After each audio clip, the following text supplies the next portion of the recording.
Welcome, bienvenidos. I am Jeffrey Archer, the Dean of University Libraries, Museums, and the Press.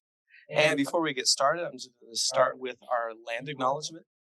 We respectfully acknowledge that Baylor University in Waco and its original campus in Independence are on the land and territories originally occupied by indigenous peoples, including the Waco, Awakoni, of the Wichita and affiliated tribes, the Tonkawa, Comanche, Karankawa, and Lipan Apache. These indigenous peoples were dispossessed of and removed from their lands over centuries of European colonization and American expansionism. In recognition that these native nations are the original stewards of Baylor's campus's locations, the university strives to build sustainable relationships with sovereign native nations and indigenous communities through educational offerings, partnerships, and community service. We in the university libraries are happy to host the Provost and President's Readers Meet the Authors. When you think of libraries, it's more than the books or the databases that you pull down. We have opportunities to engage with ideas, which is a perfect setting for Readers Meet the Authors. Let me bring forward Kay Jarrell with the Baylor University Press to further introduce and welcome. Thanks, Jeffrey. Welcome, everyone. Thank you all for being here, for supporting the series, and specifically for coming out to support a Baylor author. In terms of developments that emerged out of the pandemic, this book, and while becoming one of our authors, has to be a highlight. The proposal came in, I believe, that summer of 2020, when we were all quarantined. But I had not connected with João before then, but of course we had mutual connections through the religion department. And then at the recommendation of our good friend and colleague, Doug Weaver, I knew that this was a book that we had to snatch up. It aligns well with who we are as a press and with the mission of the university at large, not just in American religious studies, but in Latin American Christianity and Baptist history. João has put together a remarkable piece of scholarship in service to the church that chronicles the story of these Brazilian Baptists who carved out their own space in the American religious landscape, their complicated relationship with the American Baptist conventions, and just the diversity and the complexity of their identity as a unique body of Baptists. João is the kind of author that every acquisitions editor dreams of working with. He is congenial, open to feedback, and committed to deadlines, which is very rare. But we are immensely grateful to have him on the list, and look forward to partnering with him again in the future. And now I'll hand it off to Professor Chaves. Thank you so much, and thanks everybody for being here today. Special thanks to João for this remarkable piece of work, for sharing it with us today, and Felipe for being the interviewer, to ask him all the hard-hitting questions. Yeah. It's all kind of on task. Both of these individuals are relatively new to Baylor, and we are just so excited to have them here. João Chaves is a native of Recife. Is that right? Oh, we'll go that. That works out. I can say the second part, Brazil. And he is an assistant professor of the history of religion here in the religion department. He is the co-director of the Baptist Scholars International Roundtable. His research focuses on the history of religion in the Americas, the influence of U.S. Protestantism in Latin America, and the development of Latin America Latinx religious networks in the United States. He is the author of 4 books, including the award-winning Migrational Religion and the co-author of another manuscript. His peer-reviewed articles appear in several different, I don't have enough hands here, academic journals, such as the International Journal of Latin American Religions, the Journal of Reformed Theology, Political Theology, Review and Expositor, Perspectives in Religious Studies, and Baptist History and Heritage. Anything I left out? Thank you. We're so glad to have you here. Glad to be here. And the interviewer today is Dr. Felipe Hinojosa. He is John and Nancy Jackson Endowed Chair in Latin America and Professor of History. His research areas include Chicano Latino history, American religion, race and ethnicity, and social movements. He is the author of 2 award-winning books, co-editor of a book on Latino religious politics, and numerous articles on Latino studies that have appeared in Zocalo Public Square, Western Historical Quarterly, and American Catholic Studies. So these are 2 gentlemen that I believe you're both in your first year, second year? First year. First year? Brand new today. Brand new first year. So I have to just say, it is so exciting to me to see the kind of scholars that we're able to welcome here to Baylor to join our community. And we're just so pleased to have the 2 of you today. And I know that you will learn a lot from listening to you. And we appreciate you engaging with us as we try to learn more about this really important area. So with that, I'm going to hand it off to you all. Let you do your little thing that you do, right? Question. Great. All right. Thank you. Fantastic. Thank you for those great comments. Thank you, first of all. Thank you to everybody for taking part in this.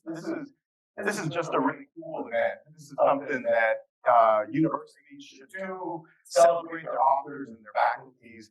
There's a lot of work and a lot of time that goes into writing a book, getting it published. This is a long process, and it's just such an honor for me to be here with my good friend João and to talk about this book, to talk about the major ideas and the major themes, and to aid you all as well in this conversation. So we've known each other for a good while, and have always had a way of sort of finding each other and engaging in conversations. We did it in preparation for this event. We got together, and it's like, here's what we should talk about, and this is how great and fantastic your book is. I have a lot of questions, so I'm just going to jump right in because I do want to leave some time at the end for questions from you all. So be thinking of questions you might have as the conversation goes. And believe me, you're going to want to participate in the Q&A because there's like a really cool little chat box or something that you'll get to speak into. You'll see it right now, believe me. But just be thinking about questions as you go forward. Sir, it's so good to be here with you today. Good to be here. Let me interject and extend my words of gratitude to all of you for being here. I know life is busy, so thank you. Even if that extra credit. I appreciate that you're here. Yeah, right. And thank you to the provost office, the provost for sponsoring this, the libraries, also for hosting us, and everyone who participated in making this possible and also disseminating the news that this was happening. I joke in my department that the picture that I have in the promotional flyers is my last picture with hair. So with that, I will look back at this event as the event in which I still had hair, although it was only the picture of the promotional flyer. So all kidding aside, I'm honored to be here, and I'm honored the only time in your schedules to be here with us. And of course, hanging out with Felipe, I always find excuses to do that, and this is a great one, for sure. So let's just jump right in. First of all, also shout out to Dean Archer and the libraries for putting all this together and all the fantastic work that you all do. I'm going to jump right in. This is a beautiful book, beautifully written, a book that brings you in right at the beginning with your own personal story and your own personal testimony. So I want to start there. Tell us about how you came to this topic of migrational religion, context, and creativity in the Latinx Diaspora. Tell us how you came to this topic, and why was Brazil one of the most successful missions for the Southern Baptist Convention? All right, thank you. Well, in many ways, this story intersects with my own story of migration. I say this in the book, in the preface of the book, that when I arrived here, many years, 33 years ago now, it was a church, a Pentecostal church, made up of Brazilian immigrants, mostly of them undocumented, that served as the community that helped me get used to this strange new land, that I was starting in my life. I planted Brazilian immigrant churches. I served as worship minister, even though I'm not a great singer. Florida. This is in Florida. That's correct. Then moved to Texas. Was from the seminary. I went to Twist Seminary. Still thinking of going back to Florida to pastor, in Baptist immigrant communities, mostly Brazilian. When I entered my PhD program, I did not intend to study. These communities I wanted to study migration and religion. I knew that, but I primarily was interested in studying a neo-Pentecostal Brazilian denomination called the Universal Church of the Kingdom of God. But I did not have access to the sources that would allow me to do that. When that became clear, I then returned to the networks that I already had established among immigrant Brazilian pastors who were Baptists. I was Baptist. So that gave me access to people and sources in the churches to be able to do research. So in some ways, I went back to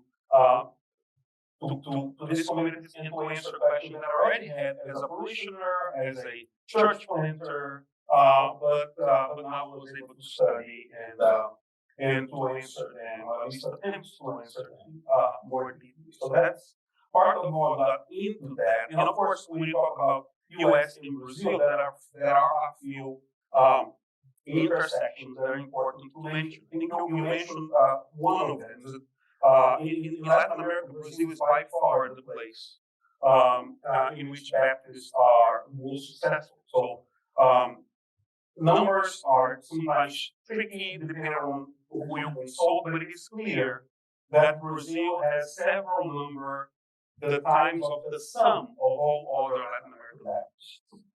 So it's that much larger in terms of number of Baptists.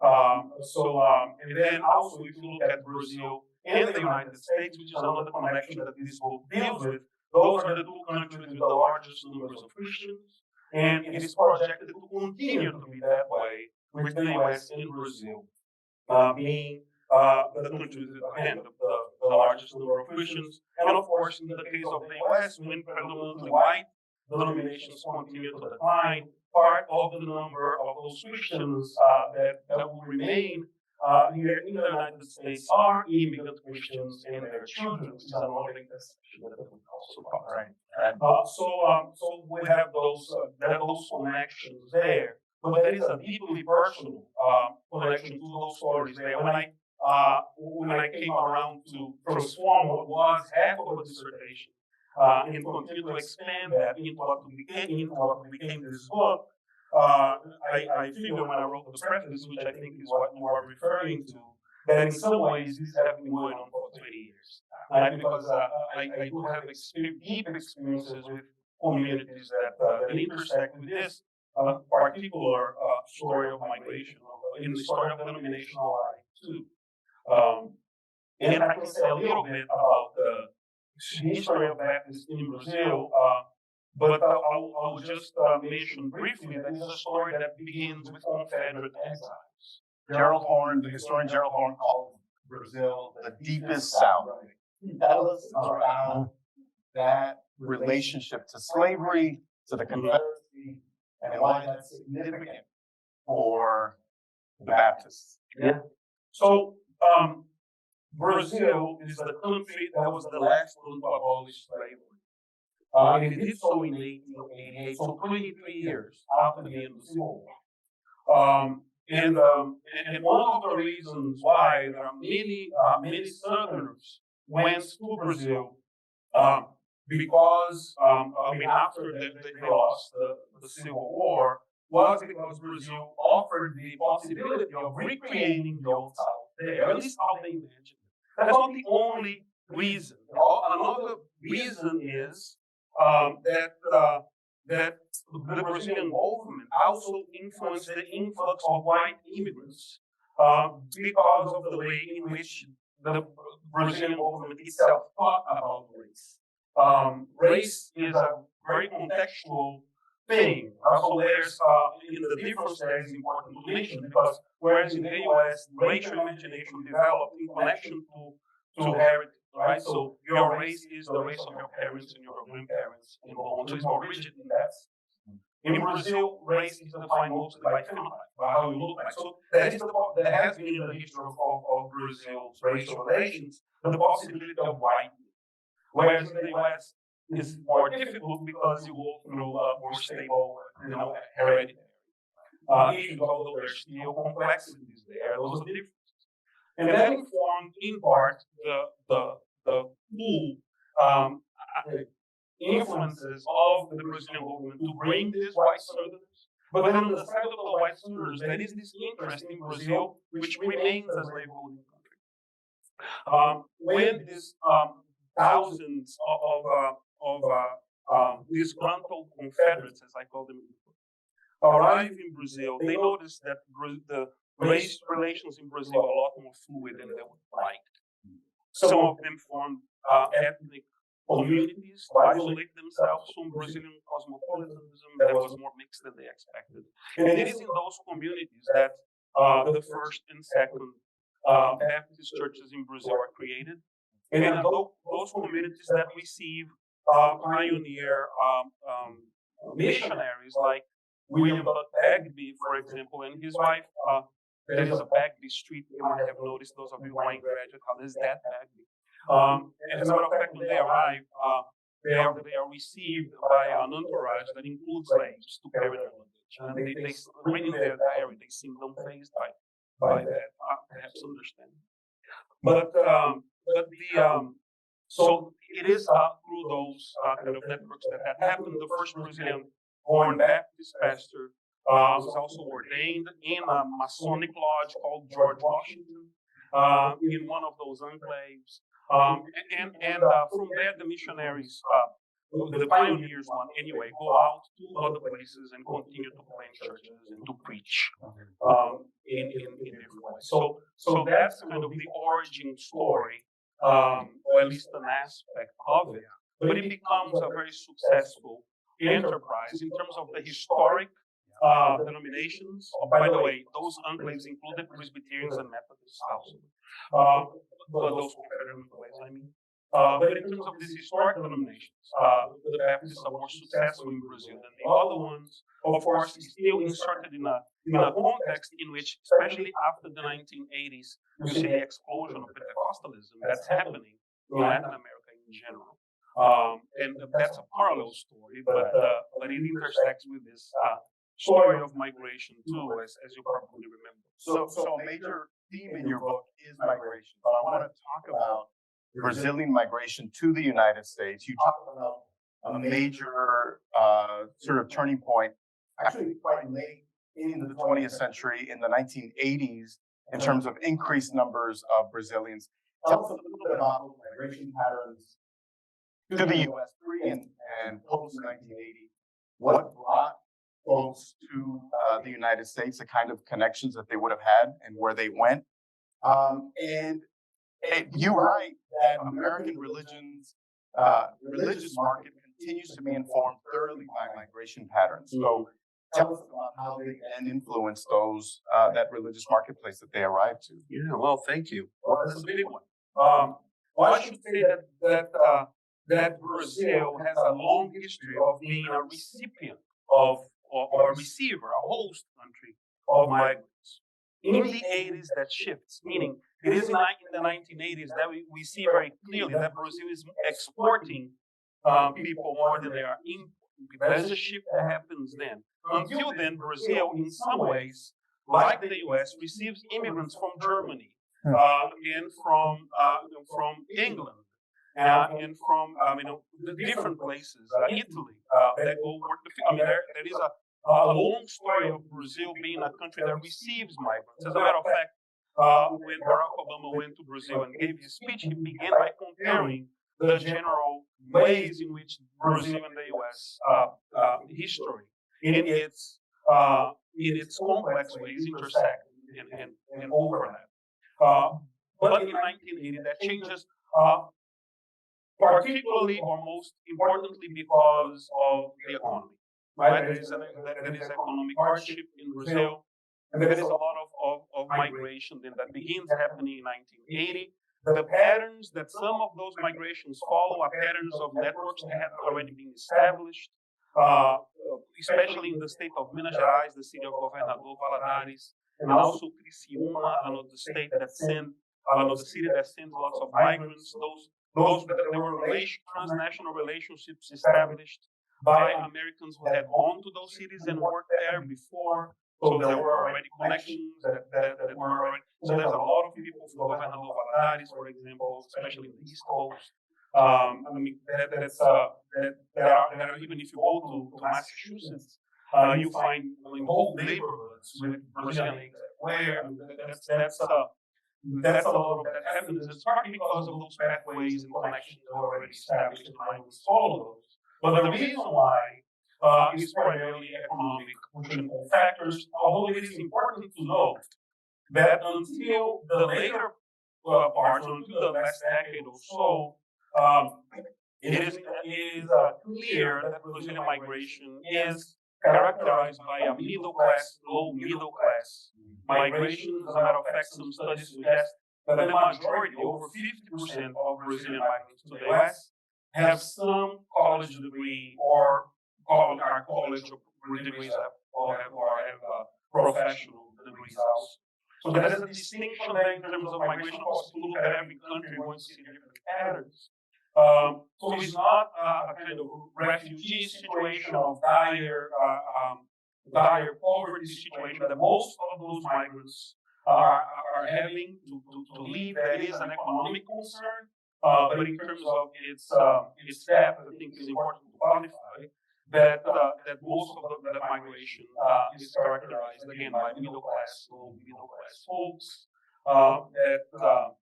that end up coming, and you see the graduate growth of numbers of Brazilians in the United States from the 1980s specifically. And again, there are difficulties with that narrative, but in general, you see that happening. Where do they start churches? How do they relate to the SBC? Tell us about the church planting process. You talk about in your book about,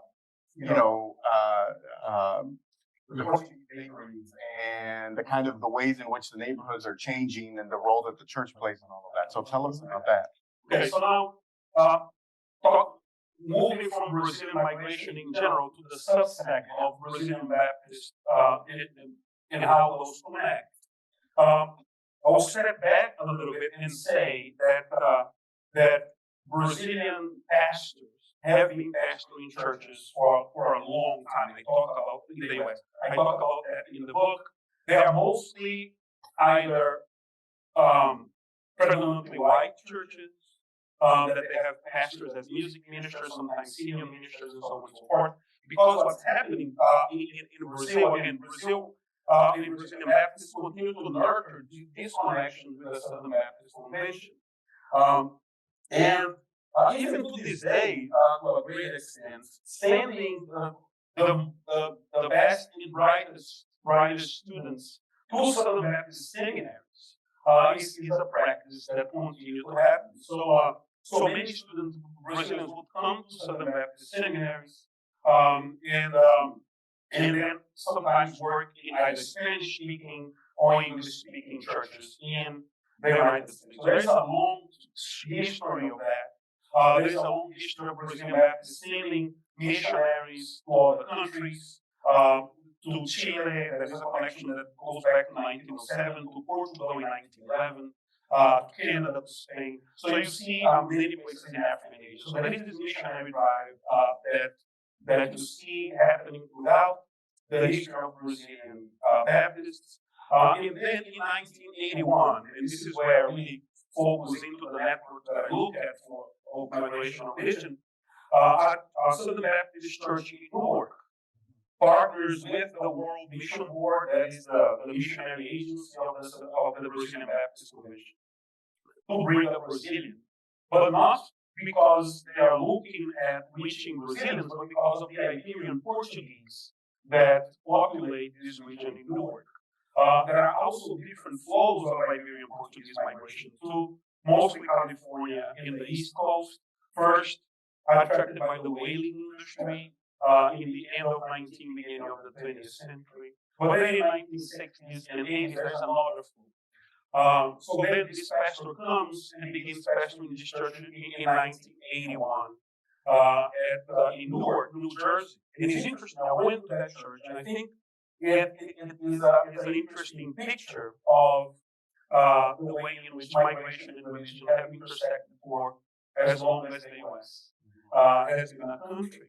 I went to read the minutes, and the minutes start in German. It was the second German church of Newark. And then it transitions into English, presumably with the sons and daughters and granddaughters of these German immigrants. Then it transitions into European Portuguese, and then it goes into Brazilian Portuguese, right? Which are similar but the same. So you really see that one church that went through different flows of migration, integration, and so on and so forth. How that expressed itself in faith communities. But that pastor finds out really soon that there's a bunch of Brazilians here. So that migration, broader Brazilian migration that I mentioned, there is this economic push and pull factors that inform it, is happening. But the Brazilian Baptist Convention and the Southern Baptist Convention are aware of that. This story of the Baptist presence begins with this pastor that comes to this church to pastor to the Portuguese. And then he notices, and you see the correspondence, and there's a bunch of Brazilians here. So we're just going to cater to them. And then the mission shifts in its first shift to cater to Brazilian immigrants who are arriving in different places, but particularly in the East Coast and also in California. And then this church began to form and they affiliate to the Southern Baptist Convention because the Brazilian Baptist Convention would not allow them to affiliate because only churches in the Brazilian territory can affiliate with that. So is that Yeah, one of the things that you do really, really well in the book is talk about these churches, the relationship to the local community, a lot of them undocumented members within these particular congregations. One of the sort of the big themes throughout that you address within these churches is this idea, these are your words, that theological sensibilities are in tension with political dispositions. What does that look like? Tell us what you mean by that. Oh, wow. Okay. Thank you. Well, I think that I take for granted for different reasons that theologies are in creative conversation with contexts, responding to them. Now, if the theologian is aware of that or acknowledges that explicitly or not, that's a different conversation. But theologies are contextual activities. And the theologians in the room here might come back to the Q&A, but you talked about them as maps, right? Of areas or places where that are constantly transformed and changing, right? Yeah, that's right. And part of what I'm doing there is showing that what you see in these communities is communities, as I mentioned, are pregnant with theological possibility, right? Because part of what I'm trying to do with the book is not only showing how migration and religion help diversify our religious landscape, but how a particular migrant context affects theological imagination. And not because I want to construct the theology, I just want to account for it, right? And then, because if you see how, you see a lot of theologies of migration coming out these days. You might have run into that. But those are done by professional theologians that might be rooted in local communities to an extent.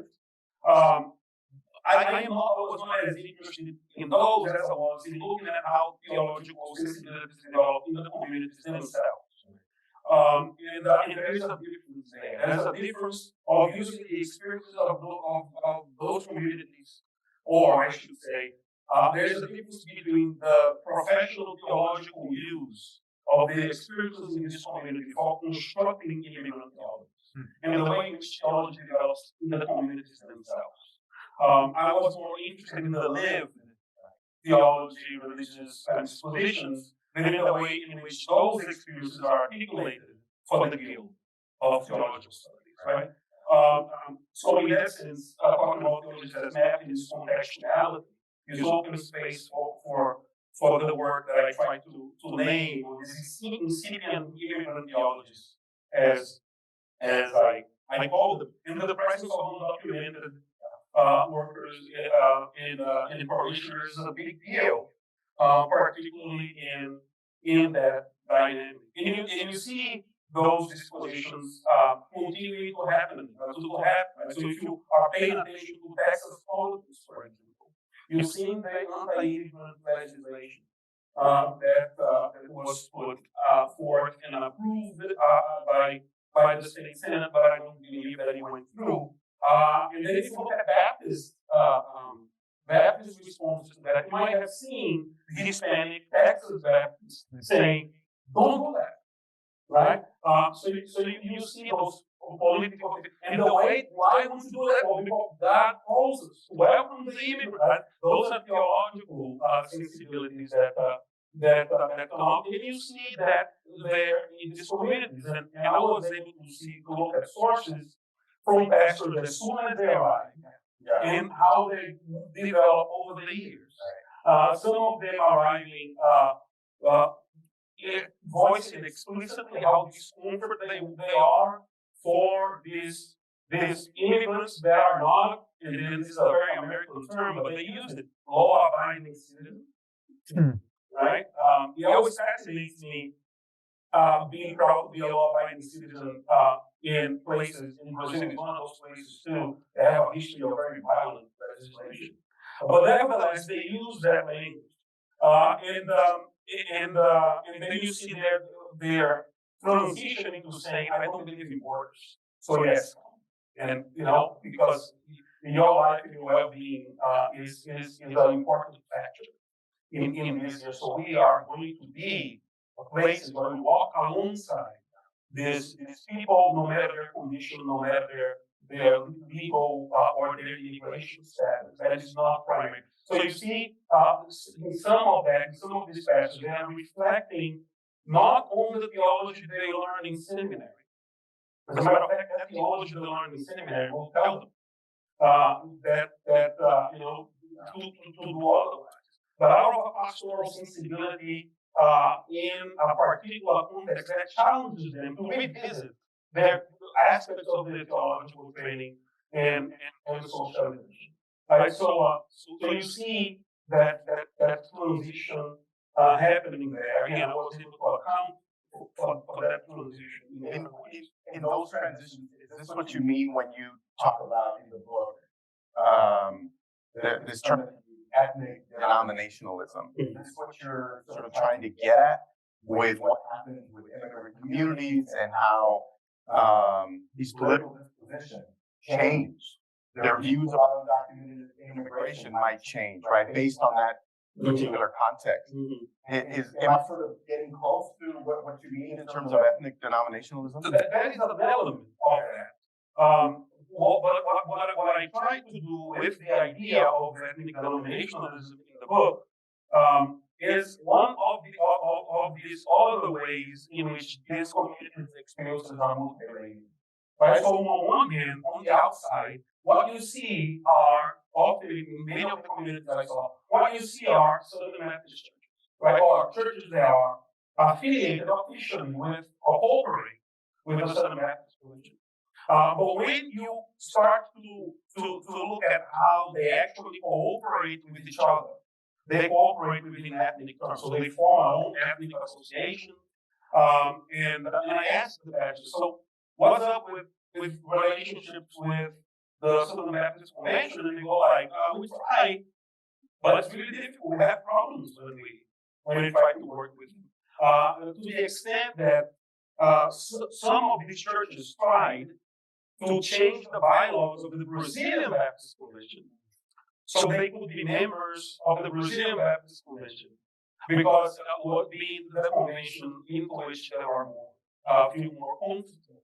And as a matter of fact, the way in which that was vetoed was because of Southern Baptist missionaries in Brazil and former Brazilian workers of the Foreign Mission Board that kind of worked for that not to happen. But so they are part of a denomination that they have great admiration to, and there are advantages of being a part of that. But they do not feel welcome, they fully belong there. So the denominational affiliation is one, but the denominational life is other.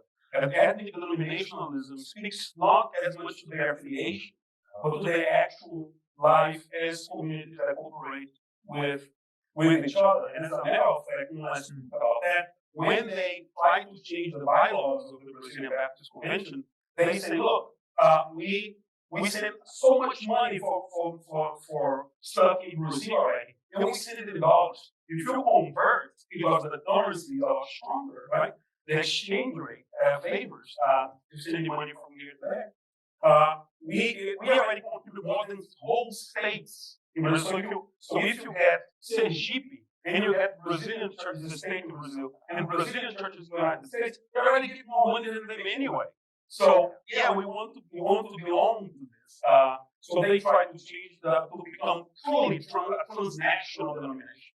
But that does not work for different reasons. Again, that involves Southern Baptist missionaries in Brazil and Brazilians who work for the convention here that undercut that. I think that's some of your sharpest analysis in this book, and there's a lot more to it. So after this, the book is going to be, I think, for sale over there. So make sure that you get your copy and get it signed by the author. Also, we're getting to, I got two more questions for you before we open it up. So be preparing with your questions, audience. We talked about this. We had a good conversation. Yeah. Are Brazilians Latinos? Oh, can you extend this to 2 p.m.? That's depends on who you are, right? So I say in the book, yes. So, but Yeah, next is your that's right. Well, that is a very good question, and I should begin by saying that scholars have answered it differently. But out of many pathways that I can take, I'll take the apparent mistake that the U.S. Census Bureau made in 2020. Because what we have here basically is in some ways the complex interaction between official nomenclature and self-perception. Those do not always align, right? So, and by the way, if you ever doubt that race and ethnicity are social construct, Google the census documents and go read them. They will convince you. In 1997, the U.S. government changed a little bit, shifted a little bit the definition of Hispanic or Latino, saying that Mexican, Cuban, Puerto Ricans, South or Central Americans, or other Spanish cultures of origin. There are different ways of talking about this. I should continue to say, if you look at some sources, you say that Brazilians are non-Hispanic Latinos, and Spanish people are non-Latino Hispanics. Right? So I mean, those are fraught terms. But I mentioned the 2010 census because what the census did is Brazilian marked Latino and then named themselves in the box country of origin Brazilian. They would recall their Latino answer, so you wouldn't see it. In 2020, they didn't recall. And 70% of people who said they were Brazilian said they are Latino Hispanic. Right? Even though they don't fit the official definition. So you see that in terms of self-perception, Latino often taken, as some scholars have said, short for Latino Americano. Latino Americano, same in Spanish, same in Portuguese. So if you short for Latino Americano, I mean, the biggest country in the region counts. Right.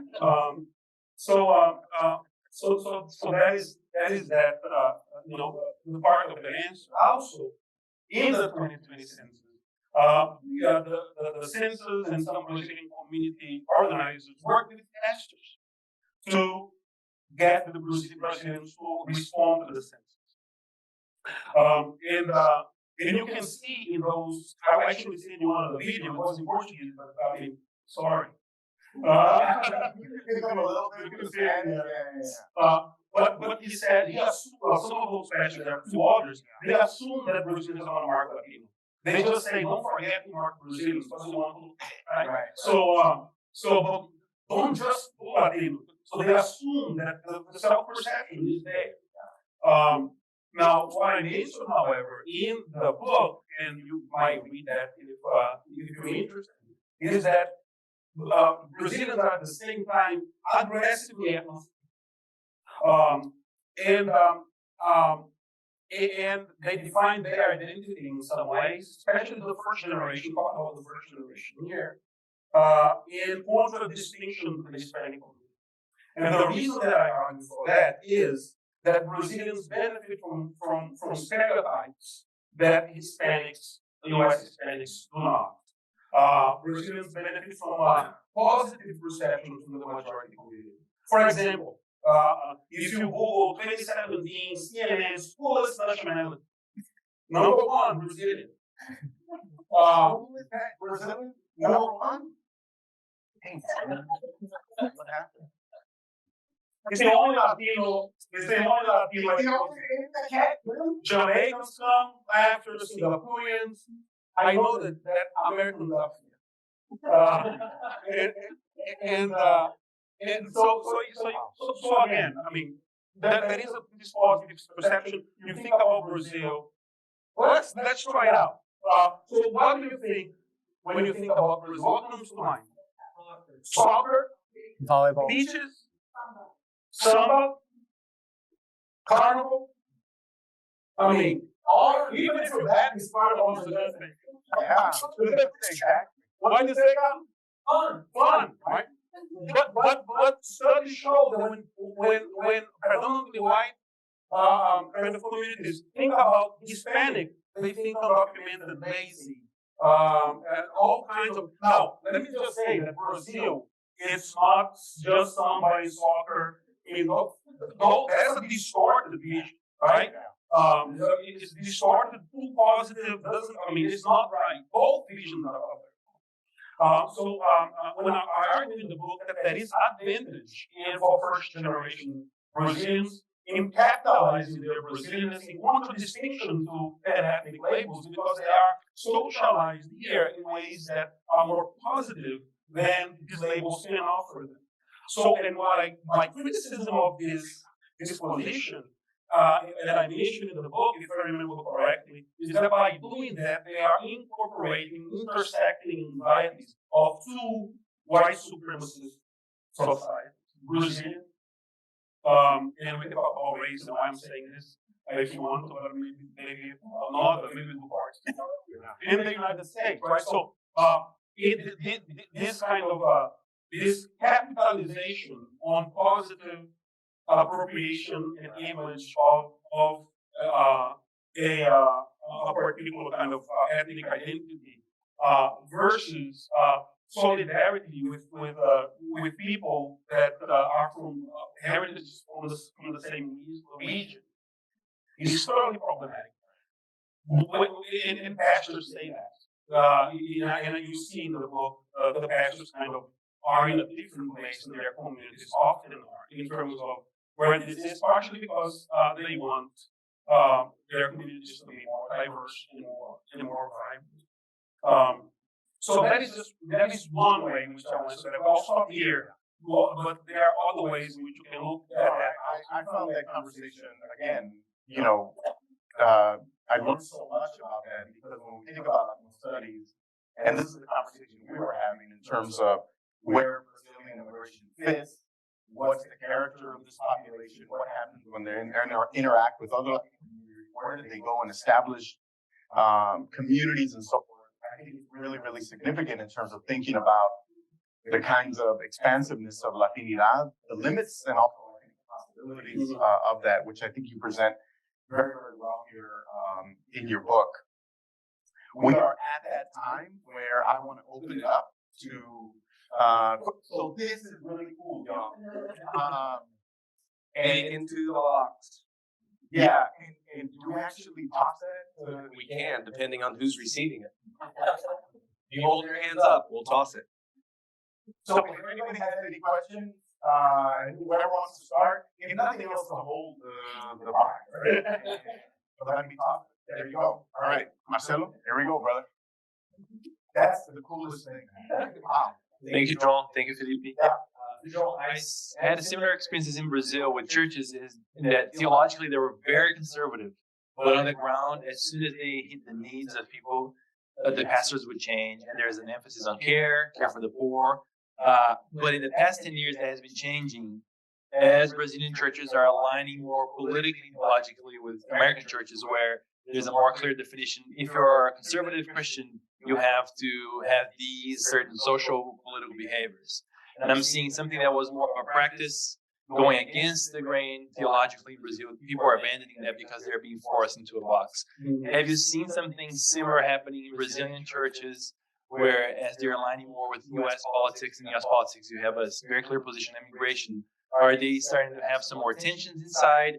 And as you're seeing more sons of first generation who are U.S. citizens now and who are voting, do you ever notice some kind of like, oh, we're the good immigrants, that's fine. They're the bad immigrants, we should ban them, something like this? Do you see something in terms of politics and changing view of immigration? Well, thank you for the question. I'll say a couple of things. One is another argument that I make in the book that is kind of a little bit of counterintuitive, but I think it responds creatively to some of the issues that you're articulating. I say in the book that it's easier for the Southern Baptist Foundation to capture the imagination of Brazilians when they are in Brazil than when they are here. So the way that I articulate is that, something like, paradoxically speaking, the closer Brazilians get to the Southern Baptist Convention geographically, the further they get from them ideology. But because when you experience in your life a denomination that you have or that you have appreciated, saying the things they say about immigrants that are not distant, but is you. Right? That changes a little bit. So that's one is. So you see in some of these churches that now I ended my data collection right when there was going to be the Hillary Trump station. It was clear that there were a number of them because of the rhetoric of the anti-immigrant rhetoric of Donald Trump were shifting in the democratic direction. Now, what happened after that is that we had Bolsonaro in Brazil too, and you see that these people are coming and going, right? So these influences are not static or linear. So I do not have the data to answer intelligibly and plausibly your point, but I do begin the book mentioning that I was in a meeting between pastors, that the pastors would later go to Bolsonaro events in the United States. All right, so I wonder, it's more of a question with you than an answer, because I haven't continued to talk to as many communities. If pressed in a hard either-or choice, who they would pick, and which side they would pick, I am not sure. But these tensions between theological statements and then the care for the marginalized are there, but they're not always resolved, right? And so often you see folks investing in care for the poor and voting in projects that's going to destroy the poor, and those tensions remain. Preaching now. Any other questions, comments, ideas, suggestions, whatever?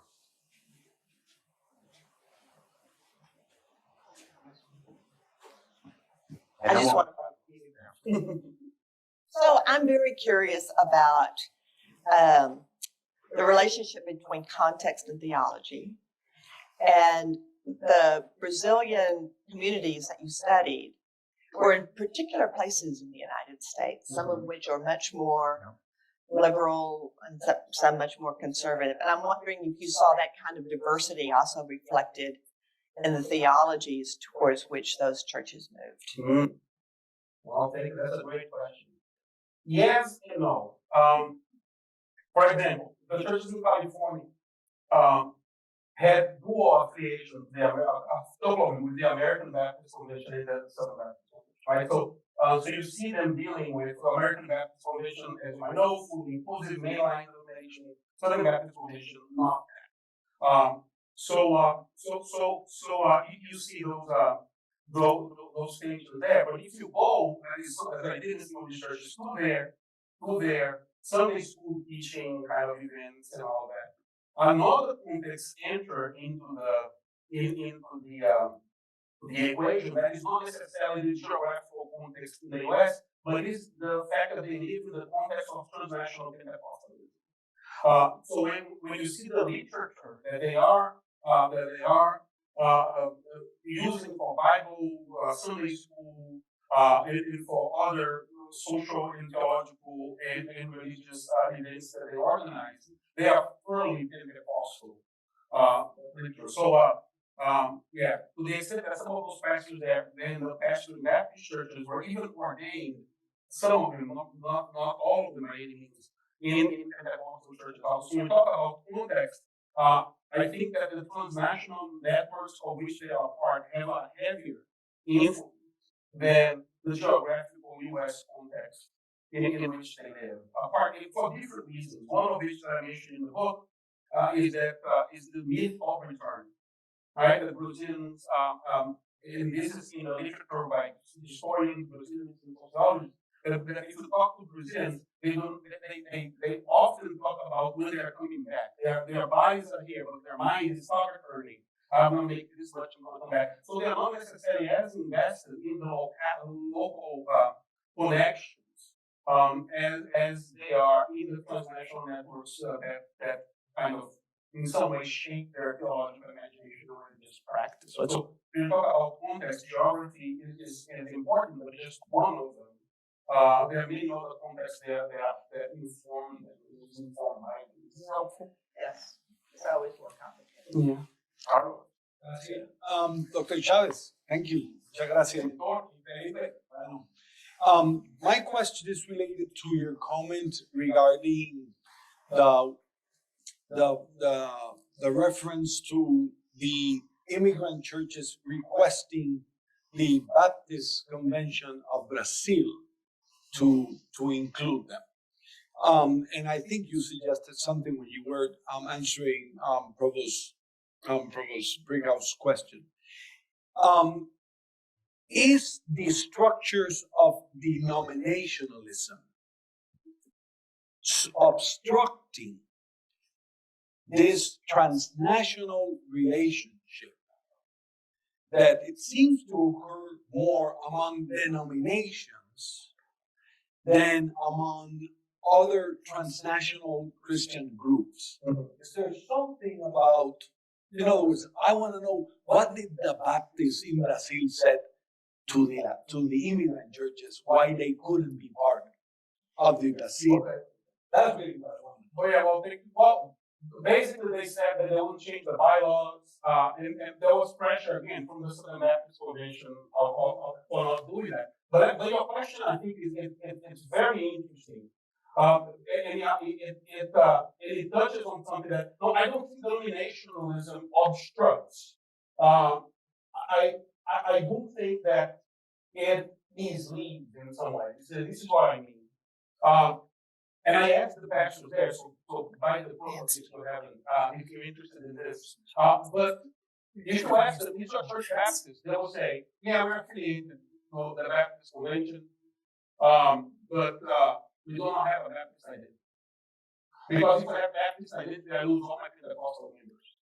Right? So in some ways, they are able to benefit from some structures and infrastructures of denominationalism without without even intentionally engaged in the particular denominational identity that would be expected of them otherwise. You know what I mean? Yes.